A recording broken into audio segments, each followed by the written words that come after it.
think in this economic climate, or in this climate that we are in, well, can you imagine your wife, your daughter, my wife or daughter, even son driving up to a checkpoint with Homeland Security, the military police, the state police, if they were involved, and then, of course, all of your local authorities? It's going to make someone think something bad has happened in the community, and I just don't think this is a good idea.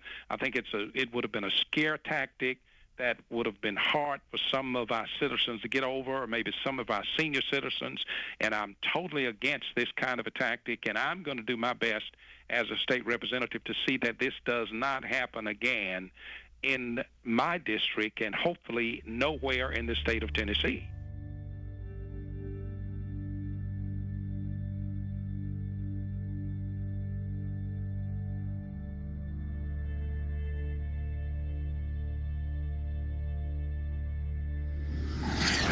Now, this is being done to acclimate the public so they don't panic when troops take over the city hall, the county, the state. This is high treason. And Obama has taken all these new powers that Bush claimed and has expanded them day one. And suddenly the left that was against it isn't saying a thing. So that's part of the preparation. Guardsmen to conduct urban training at Arcadia in April. This is going on, scaled back now. It says in this article, going door to door, asking if they can search homes looking for weapons. And they practice raiding the local gun shop. And this is for domestic operations. Lieutenant Colonel, I really appreciate you coming on such short notice, sir.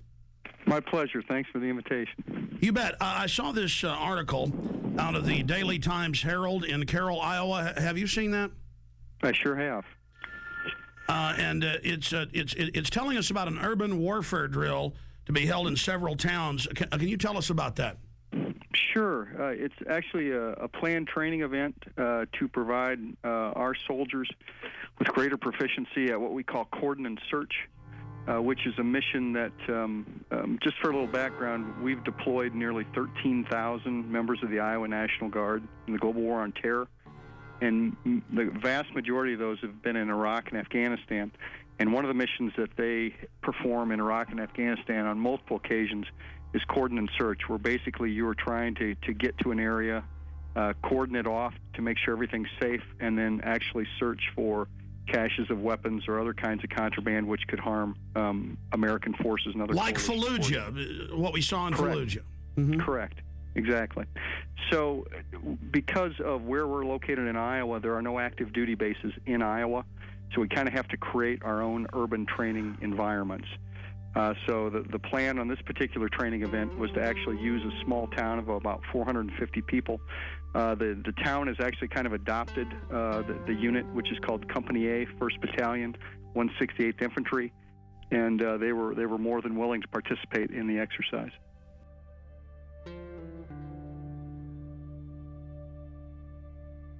Going through this article, I mean, explaining exactly what they're going to do door to door with the houses, what the checkpoints are going to be simulating. Sure. When you're talking about cordon and search operations, you've got several different rings of security that you've got to provide in a particular area. And then it's important that people are treated respectfully as you go house to house, as you're looking for certain items, particularly in our experience in Afghanistan and Iraq, looking for weapon caches, whether those have AK-47s, RPGs, rocket-propelled grenades, that is, any kind of ammunition or any kind of improvised explosive devices, et cetera, et cetera. And our job when we go on a cordon search is to locate those kinds of items. And then there might also be persons of interest that we're interested in that coalition forces want to talk to or apprehend. Well, let's just boil it down to this. I have video of Army and Marines with role players screaming, "I'm an American, please don't put me in the camp," and the military training to confiscate their firearms. I mean, certainly you've heard the Army Times and the new directive from Secretary of Defense Robert Gates that they will use the National Guard under federal control for civil insurrection. Are you saying you're not aware of that? No, I'm certainly aware of that, absolutely. But I think you have to look at the role of the National Guard historically. Is that historically we are used in states for disasters overwhelmingly. And our job is to, number one, be ready for our mission federally, which is to go to war. And number two is to help our fellow citizens here in the United States of America. Those But are the Army things that we prepare for and train for. The Army War College 3 weeks ago issued a report saying they're shifting a lot of their focus to engaging the American people and directives on engagement with the American people under Northcom. Well, you got to remember that the National Guard, 99% of the time, if you're talking about peacetime, belongs to the state in which they are located. Only on occasion do they become federalized. One of those examples, of course, is being mobilized and deployed to go to war or peacekeeping or other kinds of federalized missions. But other than that, the National Guard generally in peacetime belongs to the governor of that state. Well, you're pretty informed on all these issues. Obviously, you're right in the middle of it. Did you hear about the mainstream news articles about Marines in California and other places helping at DWI checkpoints with citizens? Would that violate posse comitatus? I'm not aware of that. With respect to active duty military, that's called Title 10 when you're on active duty, and they're not allowed to participate in certain kinds of operations under the Posse Comitatus Act. Does that sound like freedom to you all over the country to have the National Guard at big events like at the Kentucky Derby and the Super Bowl searching bags? Well, I think if you're talking about keeping Americans safe, it's our job to do whatever we can to help them with that. And if our job happens to be to detect weapons of mass destruction or other kinds of things that could harm a great deal of people, that's what we do. Now, here's your Pentagon Channel report. The Kentucky National Guard was part of the massive security force required for this weekend's Kentucky Derby. Officials say that 360 Guard members were on hand at Churchill Downs to help support law enforcement efforts for the first leg of horse racing's Triple Crown. Now, the troops took care of crowd and traffic control, provided 3 choppers and crews for aviation support. Officials at the track said that more than 150,000 fans turned out for the race. Police only had to make 44 arrests. International media, government staffers, and protesters. Thousands of them, all waiting for the G20 summit to begin. World leaders arriving in Pittsburgh for the G20 summit are finding a city on lockdown and already hit by violence. By order of the City of Pittsburgh Chief Police, I hereby declare this to be an unlawful assembly. I order all those assembled to immediately disperse. The G20 basically represent the largest nations which participate in the Western banking cartel, which I feel is behind a lot of the pain, anguish, and misery that exists in our world today. They would like to come up with one central bank for the world to replace the dollar standard, and also have international regulation, a massive expansion of the WTO regulations into the financial markets. You must leave the immediate vicinity.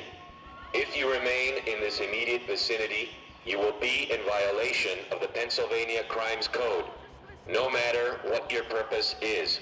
It's hard that it's setting up as like a us versus them when we're all in the same class. We're in it together, and they're protecting the interests of the world's billionaires. Anytime I've been on a march or anytime I've been arrested, it has been peaceful on our side. It's the state are the ones that cause the violence. You must leave. If you do not disperse, you may be arrested and or subject to other police action. Other police action may include actual physical removal, the use of riot control agents and or less lethal munitions. Ladies and gentlemen, this is breaking news. Do you know why my crew is not live with us right now, why they were out of contact? They are under sustained LRAD sound cannon attack. They rolled these out at tea parties in California and other places. First time I saw them was 2004 in New York. They have the National Guard engaging American citizens right now with deadly acoustic weapons that damage the middle ear. This is happening right now in Pittsburgh, Pennsylvania, while the G20 in mainstream news is getting rid of the dollar, bringing in world government against everybody right now. Listen, this is such a police state there that they tried to talk to the military and talk to a spokesman last night. Defense Link put a press release out, and they said, no, we're not going to talk to you, get out of here. Then they got their license number, had the police pose as Alamo rental car people from the county there, Allegheny County in Pennsylvania. They called them and said, your car's got no brakes, bring it in.